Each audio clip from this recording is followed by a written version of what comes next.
سلام علیکم و رحمت الله و برکاته. میایم ویدیوی دوم ما را از بخش ورد شروع میکنیم. ورد آواز میکنیم.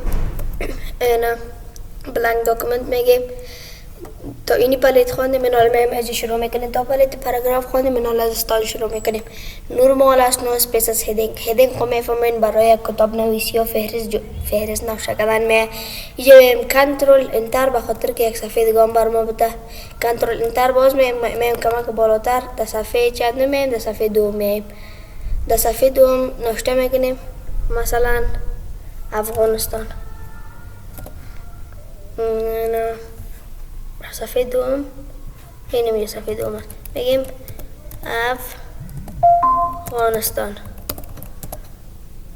یا خط پایین میریم میگیم رند قوس باز و بسته که یک چند متن بر ما بده. این یک متن اینجا بر ما داده. این حالا میگیم کمک پایین تر از اینجا میگیم کابل که پایتخت افغانستان هست. میگیم این حالا درباره از این میخوایم این حالا میگیم قوس باز و بسته. این حالا زیادتر شاگردا که نوشته میکنه اینجا پغمان میگن. ولسوالی کابل چی است؟ پغمان.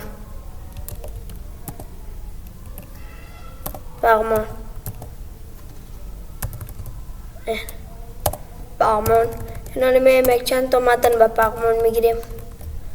این نوشته میکنیم مساوی رند قوس باز و بسته. این حالا میگیم یک سری را هدینگ میدیم. افغانستان چی میه؟ هدینگ اول میه. اینی هدینگ اول است. یا اول بیاین در مینوی دیزاین بیاین یک دیزاین براتون انتخاب کنین. مثلا میگیم اینی ایره که انتخاب کردیم میایم پس دهم میایم ایره میگیم افغانستان کدام هدینگ باشه باید هدینگ اول باشه.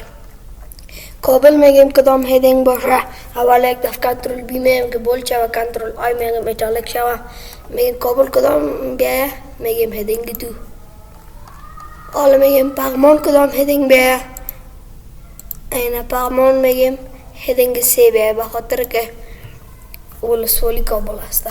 این حالا میگیم در اول میگیم یاره که هدینگ دادیم.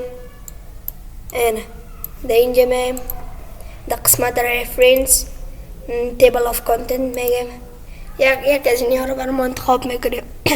ما به نظر ما میگیم میسیست. این دیدین این شده که فهرست ما و شما. این اگر کنترل پچق بگیریم بیاییم سر از نیا یک کلک کنیم این سر از نیا میگیم دمو درس ما رو میاره دمو صفحه ما رو میاره.